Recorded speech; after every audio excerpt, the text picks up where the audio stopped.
Okay, I'm John Greytok, Montgomery County Tea Party. We're here with John Greytok. He's running for the Railroad Commission.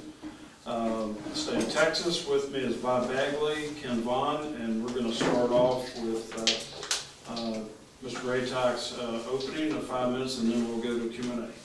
Thank you so much to the Montgomery County Tea Party for having me here this evening and talking about the important issues in this important race. My name is John Greytok. I'm an attorney from Austin, Texas, and this is my first time as a candidate. I have a long history of being a conservative activist, though. I have pushed for a variety of conservative candidates. I've been involved as a volunteer, as a donor, as a member of various clubs and groups, and in the 1990s I sued Bill Clinton when I was upset about some problems that he was having in the White House. I've been a longtime conservative, and my passion for these issues was primarily on the volunteer front until this year, and it's that same concern about the principles that are so important to this country that has led me, the same things that led me to volunteer are the things that have led me to be a candidate for the first time. The position that I'm running for is the Railroad Commission of Texas, which is the agency that regulates our oil and gas industry. Oil and gas is a major industry in this state. It's very important to our economy, to our jobs, and the economic activity generates not only prosperity for the employees and for the companies, but for our state as a whole. People sometimes don't realize the extent to which the oil and gas industry pays for our schools, our roads, and our universities, all of the things that are important to our state and to our people. So even though it may not get the coverage in the press that it used to, the days of J.R. Ewing are long gone in terms of the popular culture. It is still a crucial industry and crucial to our state. However, it is under serious attack from Washington, D.C. through the efforts of the Obama EPA. In my opinion, there is an irrational war on the Texas energy industry because of this hatred of fossil fuels. And I want to take this agency and make it a critical tool in the fight against federal overreach. I like to say that I want to do for this agency what Greg Abbott did for the Office of Attorney General, and that is use the resources of the agency as a part of this battle. I'm not against suing the federal government when they do something unconstitutional or improper. I just feel like these issues are so important that the fight needs to start before we get to the courthouse. These Obama EPA regulations don't fall out of the sky. They are developed over the course of months and years, and we need to be pushing back during that administrative process. We need to be fighting every step of the way and not waiting until we get to the courthouse. And the expertise and resources at the Railroad Commission are perfectly suited for doing that. Let me conclude by just telling you a little bit about my qualifications. The Railroad Commission is an agency that has 3 commissioners, and the authority of those commissioners is exercised in formal meetings. Those meetings are an open hearing. There's evidence, there's objections, there's motions and briefing and attorneys. In other words, it's a process like a court. And in fact, this particular department, this commission, is what's known as a quasi-judicial agency. It's quasi-judicial because it's actually part of the executive branch. That's why it's not technically part of the court system, but it's judicial in the sense that its power is exercised through a legal process. My background is as an attorney, and perhaps we'll get some questions where I can give you some more about my experience and training. That's why I'm qualified. That's why I'm running. I see my time is up. Great. I want to respect the time limit. All right, good deal. Thank you. So you mentioned that there's federal overreach, and it sounds like that it's been left up to the Attorney General to force action through the courts. Are the current commissioners not doing that right now? Maybe we know the chair is outgoing, so you could almost put all the blame on him, but what about the other two? So I am running against the one who's the chairman now, and the chairman sets the agenda. He decides what is important to discuss, and he could be doing leadership on this now, today, and he's not. I don't want to criticize the other two commissioners, not only because I hope to be working with them, but because you can't get anything done at the commission without a second vote.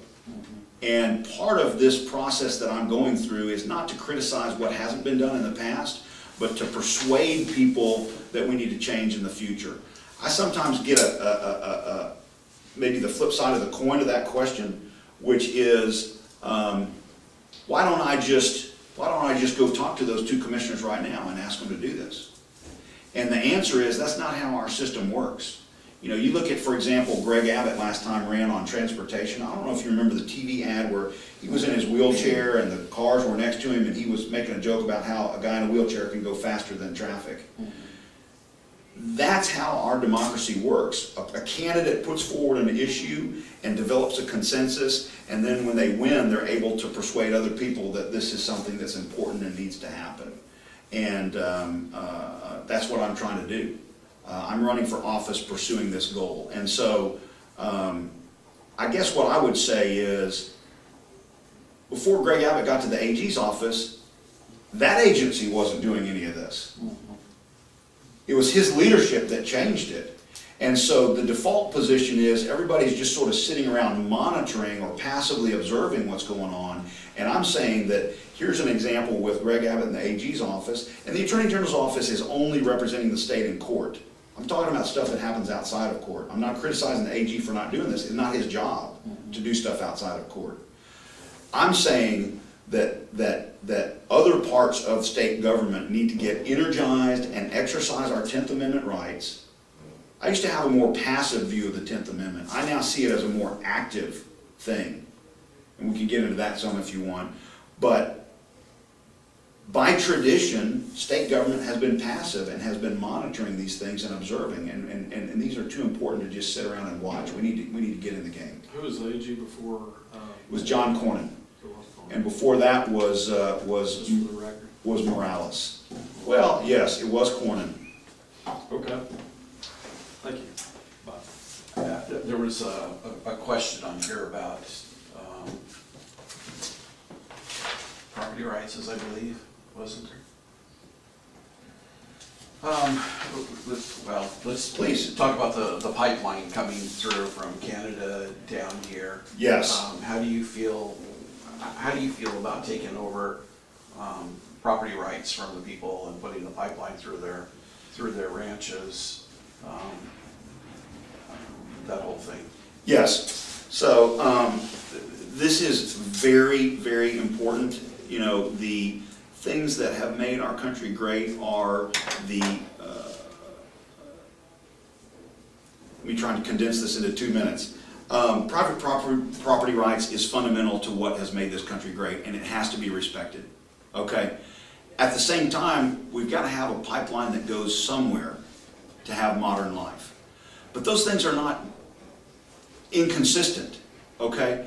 The thing that has upset me about the pipeline situation is when people feel like they've been tricked or mistreated, or that it has happened in the middle of the night, they didn't get noticed, they didn't get a chance to object, there wasn't a chance to say, well look, there's already an easement over here. Why are you cutting a new easement through the middle of a ranch that's never been touched before? Why can't that go next to another easement? Why can't it go 25 feet from a power line? What's happening is, as our state becomes more and more urbanized, instead of sticking to existing pathways, they're just cutting off through the back 40 and cutting up all of the private property in the state unnecessarily. Okay? So my two emphases is, I don't deny that we have to have some pipelines.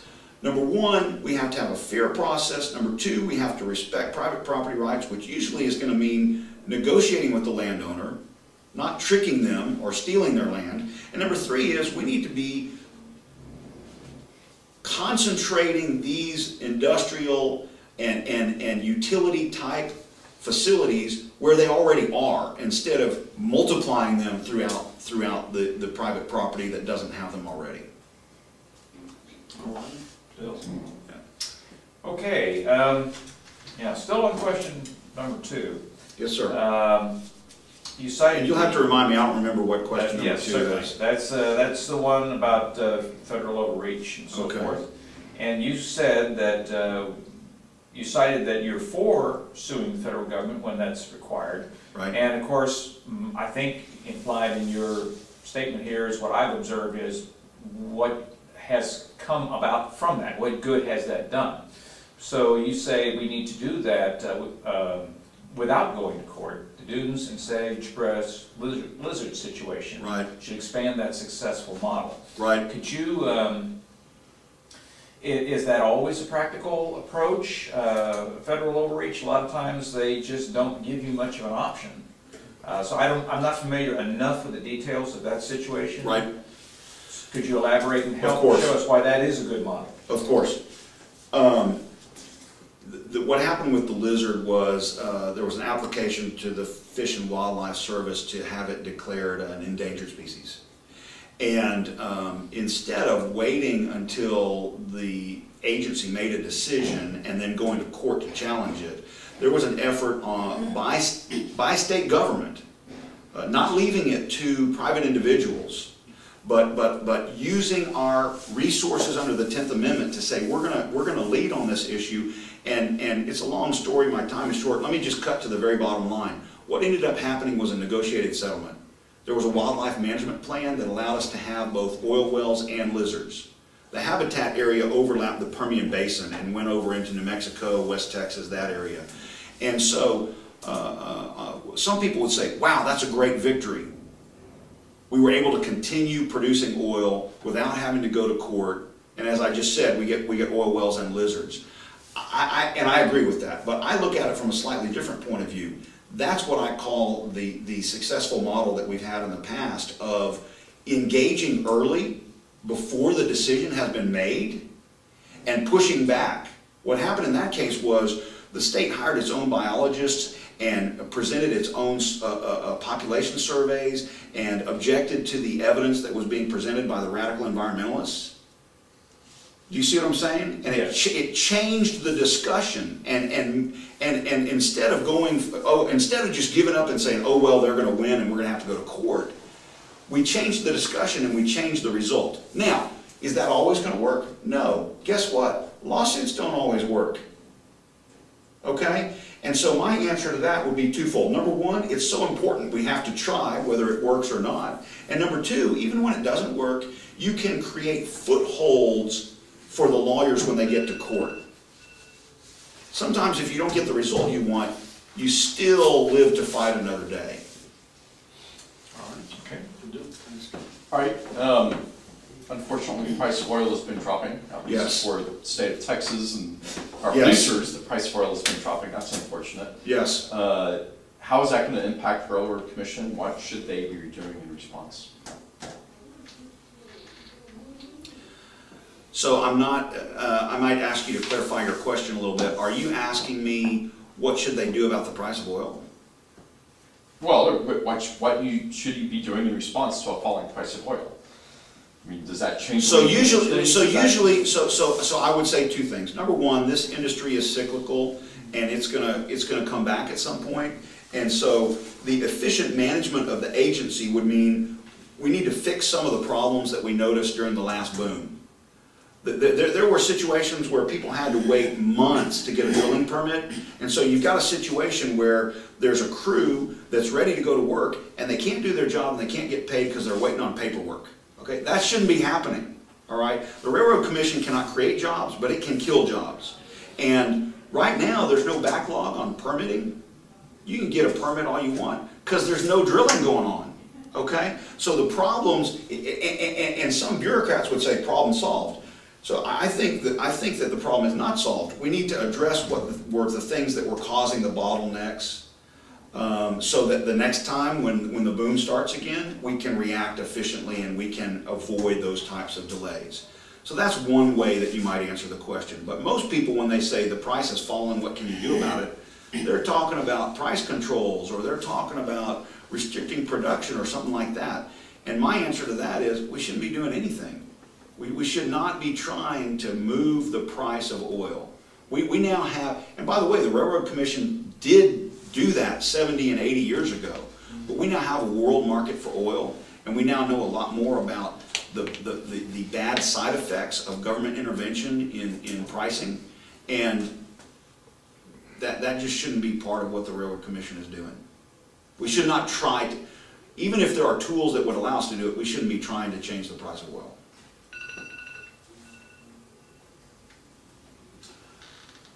Okay.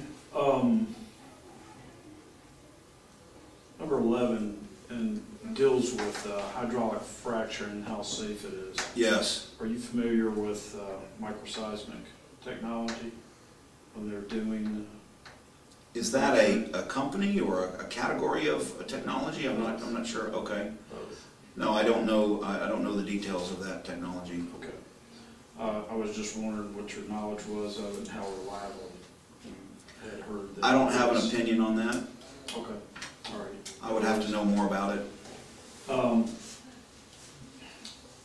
number 12, the question right after that, how much efficiency savings to the taxpayers can you introduce into the Railroad Commission? You said that you would advocate to the legislature for elimination of the entire division of the agency, the old AFRED. AFRED. Let's call it AFRED. Why is that, and how much money will that save? I don't know the exact amount of money that it would save, and part of the reason for that is that if we eliminate that agency, then I don't know what would happen to the grant money. You know, there are employees over there right now, and their job is to hand out subsidies and grants. And so I know that if we eliminated that agency, we would eliminate those jobs. I don't have an exact figure for you on how much that would save. How many people are affiliated with that agency, do you know? I don't have the head count. Okay. I know that the grants that they hand out per year run into millions of dollars. I mean, it's not just like one or two things. It's a substantial deal. Did I answer your question? Yes. Okay. Yeah, one more. There's more time, so I wasn't sure if I was supposed to continue. We got a little bit more time, and if you can, within the 30 Sure. seconds left. Sure. Unless the clock stopped. It's a minute. Okay. It's a minute, but you just used half of it. Yeah. Go ahead. Central Texas Republican Assembly. Yes. Explain that. Yes. So in the 90s, you had a situation where people did not run for office. If they were a conservative and they were running for office as a Republican, there's a good chance they were going to lose. And that meant that they were doing it for the right reasons. But by the time we got to about the year 2000, you started having people going, man, hey, here's a good deal, I'm going to run as a Republican. Okay? And so you got opportunistic candidates instead of conservatives. And I was a precinct chair at that time, and some of my friends and I went to the county party chair, and we said, we need to start endorsing in primaries. This is crazy. And he said, we can't do that. Okay? He went nuts. And so we formed this group to endorse in primaries. And I'm sad to say we're not as thorough as some of the stuff that, now that I'm a candidate, can I complete my answer? Sure. Okay.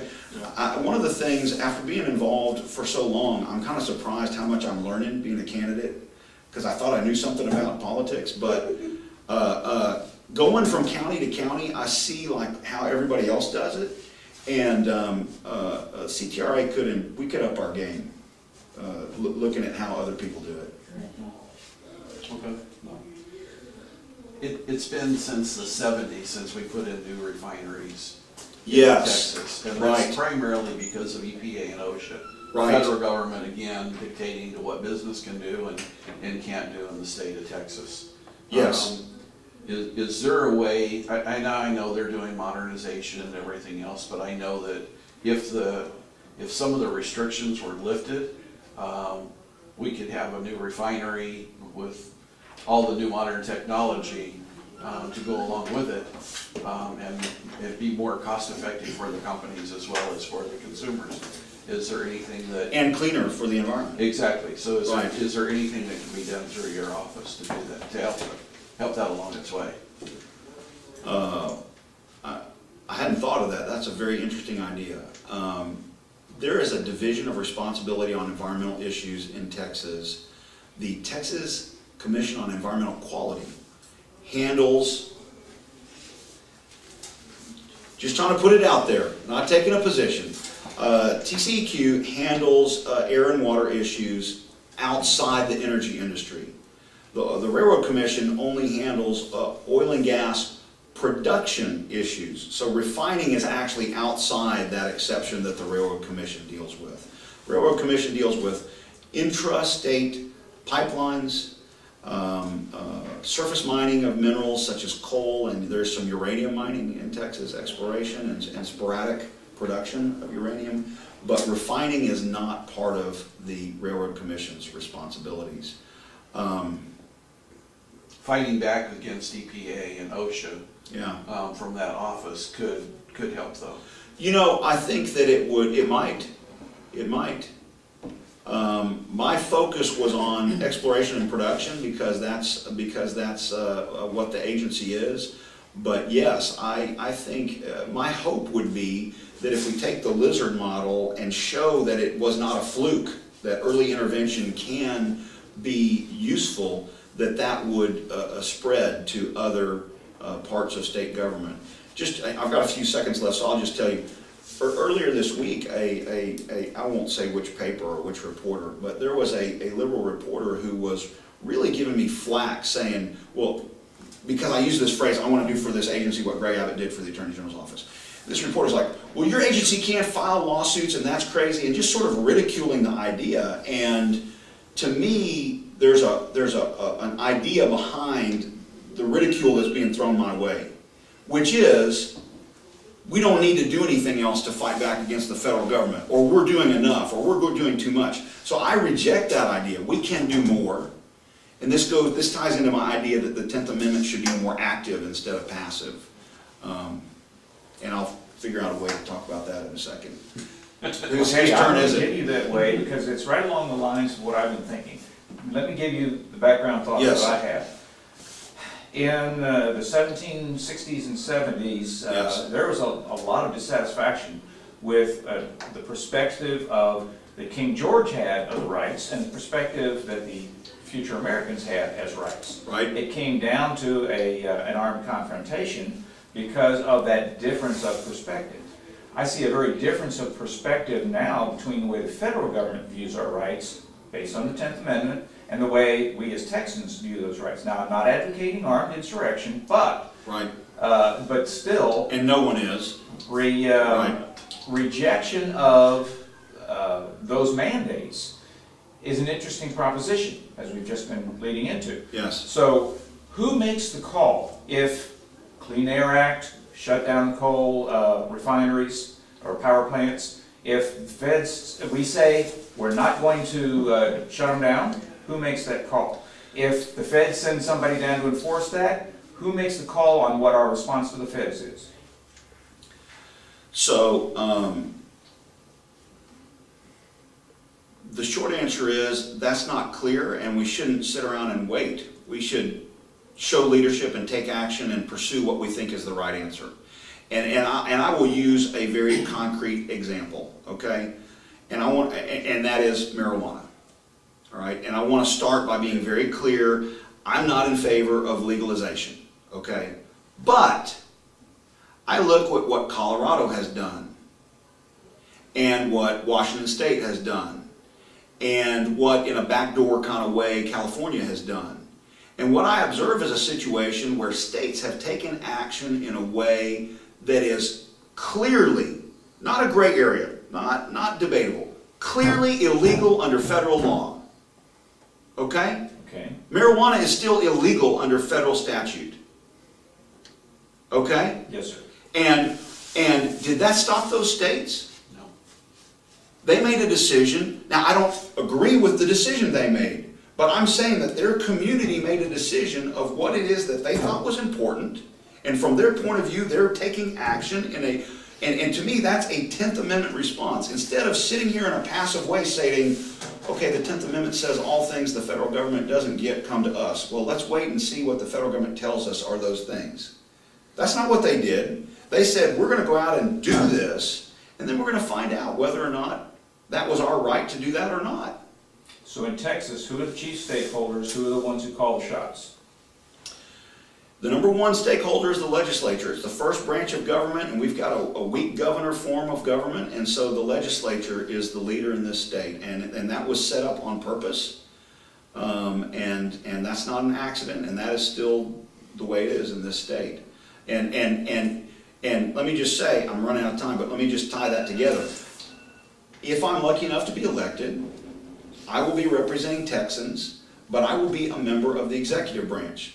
In addition to answering to the voters, as a member of the executive branch, I'm also subject to the oversight of the legislature. So, a lot of these things that I'm talking about require the cooperation of other leaders. And I get that question sometimes. I can't just walk in as one of three and say, this is what we're going to do. But I can advocate for it, I can explain why it's important, and I can persuade. And keep doing it for as long as it takes to get people to understand. All right. During the last election cycle for Railroad Commissioner, one of the big questions was related to technology. Do you have any plans for how to upgrade the technology used by the Commission, and what are the problems today of that technology? Wow.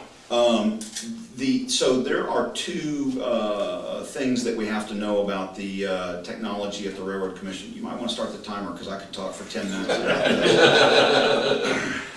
And I know you're going to want me to stop long before that. The people may not realize that the Commission, until recently, was 100% operating on 1970s technology. COBOL and Fortran-based mainframe systems. They've skipped about 5 generations of technology, and we're trying to drag them into the 21st century. And so, on the one hand, you got to start by knowing how big the challenge is. Number two, you got to know that they have been doing some good work. The guy who was the executive director until recently did some really outstanding work moving that forward, but it's not finished. One of the things that has limited that is trying to find workers and programmers who are fluent in COBOL and Fortran. Seriously, that has been one of the things that's slowing them down. Are you joking or are you serious? I'm fluent in Fortran. Okay. Do you need a job? Follow-on discussion. Okay. No joking. If you're interested, you might want to apply to the Railroad Commission. They need people who have that skill. So we are making a huge leap forward, but we have this huge chasm we're trying to cross. Okay, so I'm mixing my metaphors here, but we have a long way still to go. To me, the ultimate standard should be the same performance as modern business in the private sector. What would you expect if you were going to do an e-commerce transaction, if you're going to log on to Amazon.com, or if you're going to apply for a mortgage? You know, you'd expect a turnaround in 24 hours. Once your application is complete, you got to provide all the, I mean, it's on the person asking for the service to provide all the information. But let me just give you an example. On the permitting process, we talked earlier about how there was this big backlog. If you want to apply for a permit, that permit is available online. But you print it out and then you fill it out and you send it back in, and they take it and they key in the information. Okay? This is how far we have to go, all right?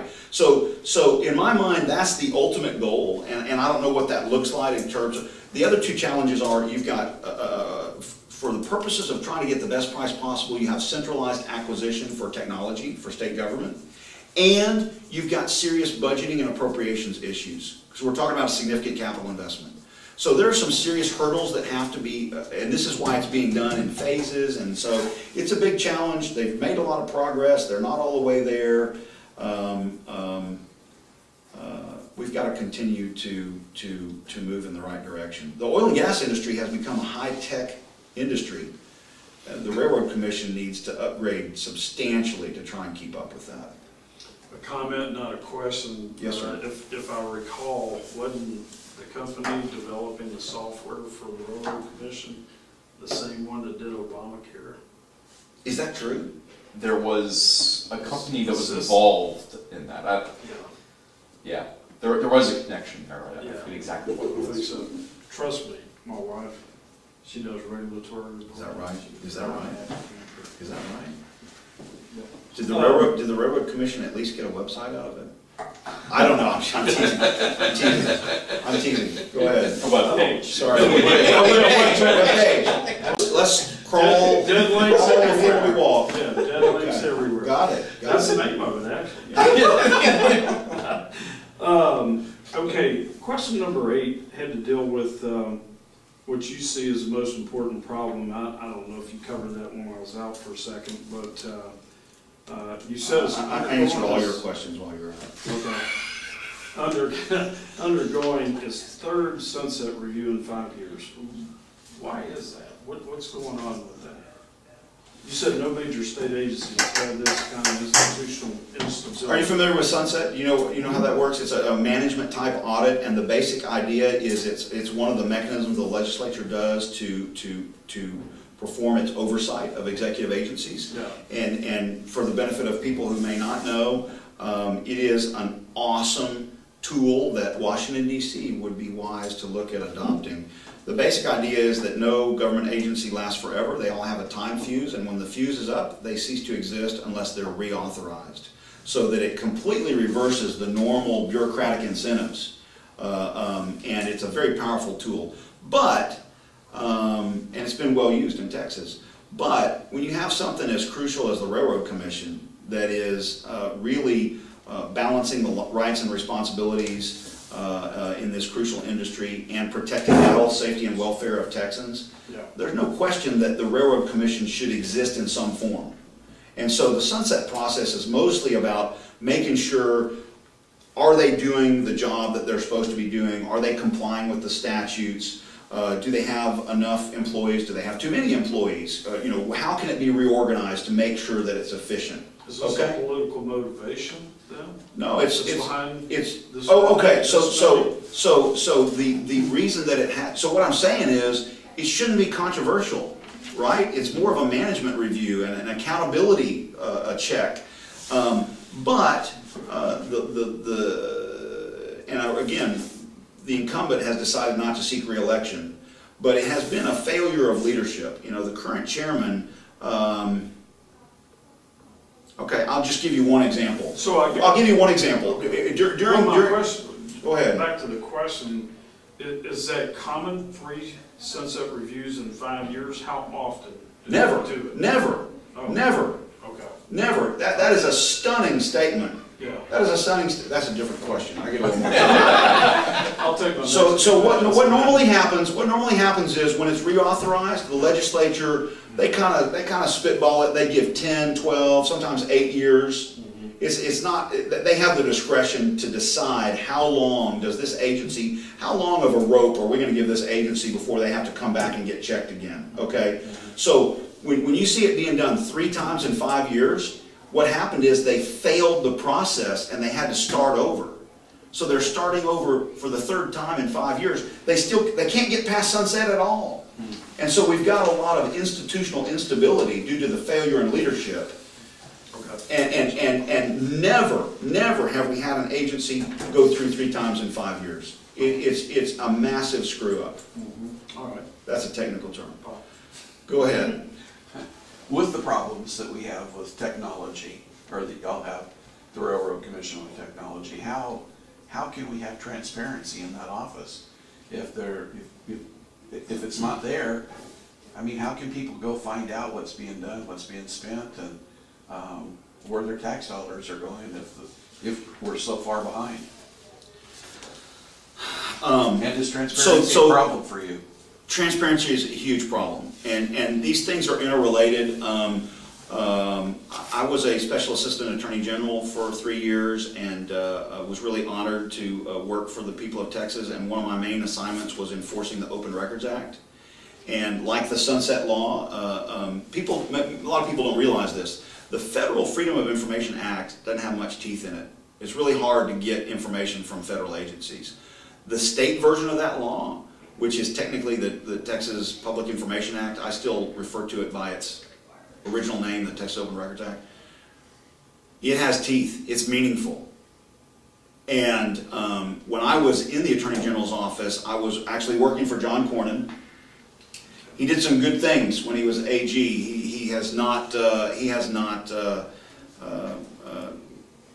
always done what I would have preferred when he's in Washington. But Peter Principle. I'm sorry? Peter Principle. I'll tell you this, when he became AG, the press was terrified that he was going to mishandle and shut down the Open Records Act, and that they were never going to be able to find out what a government, these big bad Republican conservatives were going to come in and screw everything up. And it was like night and day in the other direction. Dan Morales was very weak by comparison, and Cornyn was like, this is what gives people the ability to know what their government is doing. And we went after folks, and there were local government officials, county commissioners, and city officials who were stunned. We've got to obey this law, you know. And Cornyn got flack from local Republican elected officials, going, "What are you doing?" So I'm very proud of that work that was done. And so what I would tell you is, within the limits of whether they can find it or not, the Open Records Act applies. Okay, so those rights are there. You asked specifically about budgeting. That is handled by the Legislative Budgeting Board, by the House Appropriations Committee, and by the Comptroller. The financial records are pretty decent. That piece of the pie, to the extent that that's what you were really asking about, you can find that part out. I was asking about all of it, anything open records. I have a problem when you have to go and request it.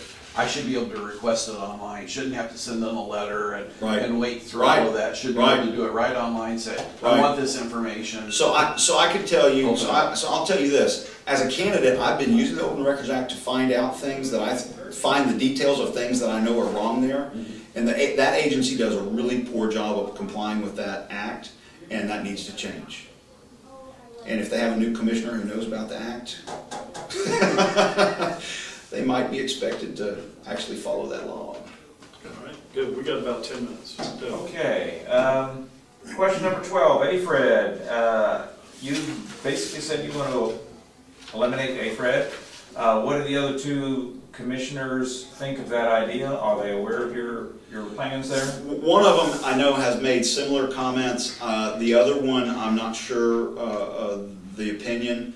Again, the legislature is the first branch of government, and they will have to be the ones to eliminate that. However, we've got a lot of conservatives in office and in the legislature, and even the ones who maybe are not that conservative are always looking to save money. So I would think that if you had a majority of the commissioners asking for a division of their agency to be eliminated, that would not be a difficult sell. And since they will be undergoing sunset review in 2017, they will be looking at the structure of the agency anyway. So I would think that there's a good chance of accomplishing that. Above average chance of actually making that happen. Okay. Not my ultimate decision, but just reading the tea leaves, it's not, like sometimes you're like, man, it'd be great if we could do this, but for whatever reason it's difficult to do it. I think it's actually possible to do that. Okay, thank you. All right, one of the challenges during the boom cycle was the transportation issue. The roads were literally turning into gravel underneath the trucks. Yes.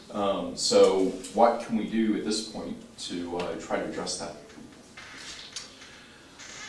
The problem with the roads ties into a much bigger issue on transportation funding, which ties into a much bigger issue about the state budget. I don't know how much of that you want to get into. It's a long topic. But let me just say that those roads were not designed to handle that truck traffic. The reason they were disintegrating into dust is because you had many more trucks that had much heavier weights than what those farm-to-market roads were designed to handle. So the result was not surprising. The tension there is people in Texas don't like toll roads. We like the idea of public roads.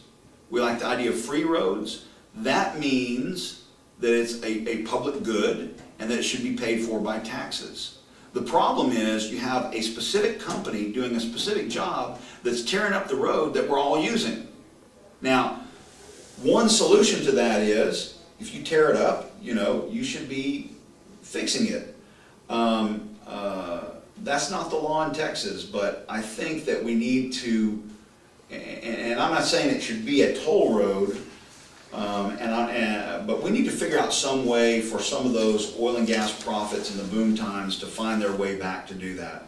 And that was, I think, the real frustration of some of those county commissioners and county judges.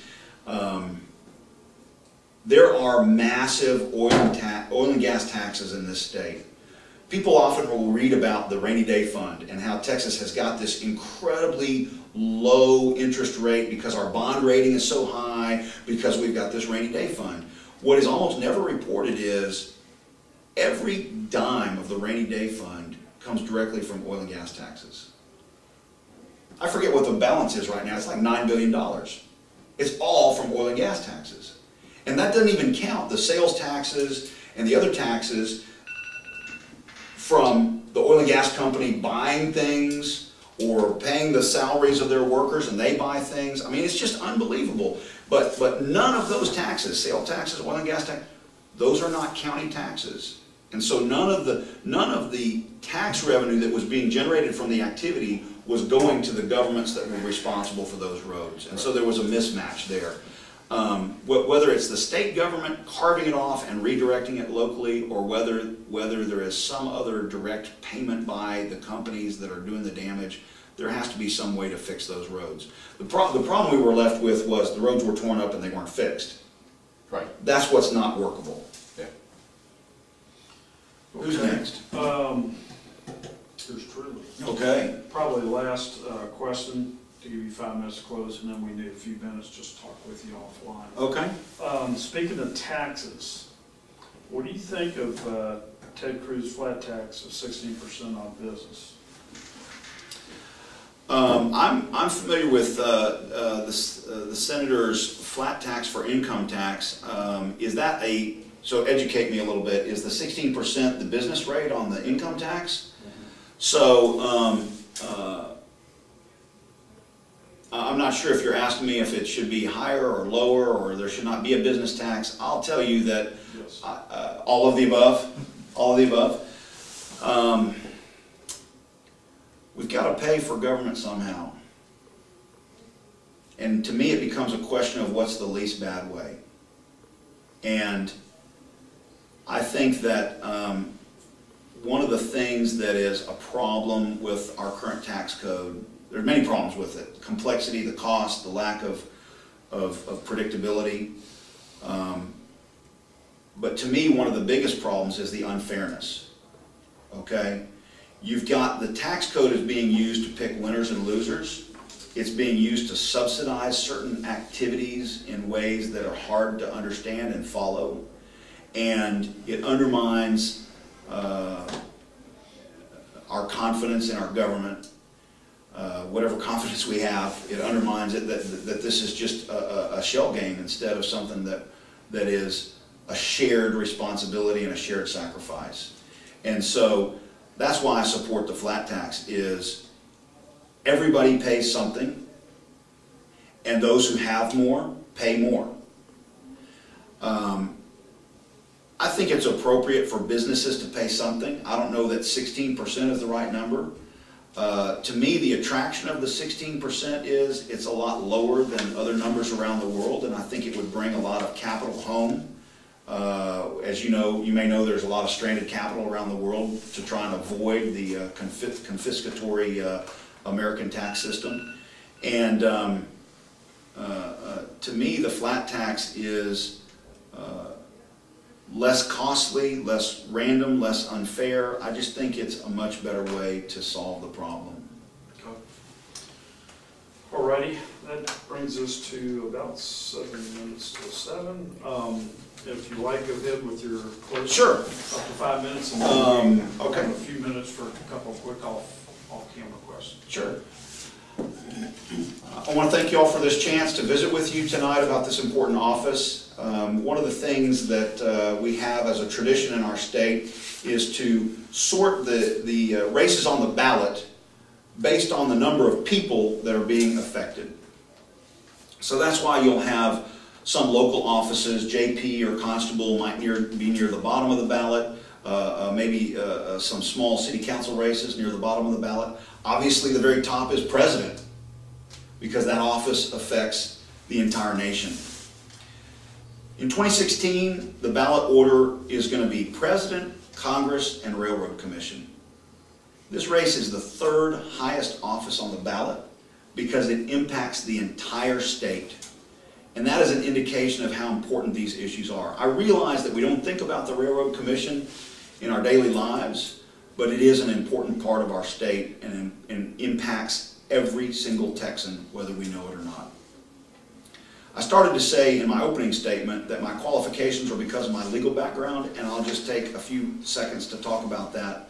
I'm a University of Texas Law School honors graduate. I was a briefing attorney to the Chief Justice of the Third Court of Appeals. I was a litigation attorney with some of the biggest law firms in the state for about 11 years, and then a special assistant attorney general for Texas for 3 years. Since then, I've been in private solo practice, and I am AV rated by Martindale-Hubbell. That is a legal directory where attorneys secretly grade each other, and so it's an anonymous reporting system, and AV is the highest possible score. So I am well qualified to be a member of an agency that functions as a tribunal like the Railroad Commission. I hope that you share my views of what has made this country great. To me, I disagree with the things that I see in the media that insult America, that emphasize our faults, and that frankly ridicule the idea that America is not exceptional. To me, America is exceptional, but it's not because we're rich, it's not because we have a big military or powerful military. There have been other rich countries throughout history. There have been other countries with strong military. What makes this country exceptional is the Declaration of Independence, the Constitution, the Bill of Rights. Those foundational documents are unique in the history of the world. And they created a situation where you could have religious liberty, the free enterprise system, and the rule of law. And that combination of factors is unique in human history. And that is what makes this country exceptional, and that is what has allowed us to do all the incredible things in this country, both in terms of our economic success, our scientific achievements, the artistic achievements. All of the things that have been accomplished in this country are based on those freedoms and on those truly unique and exceptional things. But it's not carved in stone that we're going to keep those things forever.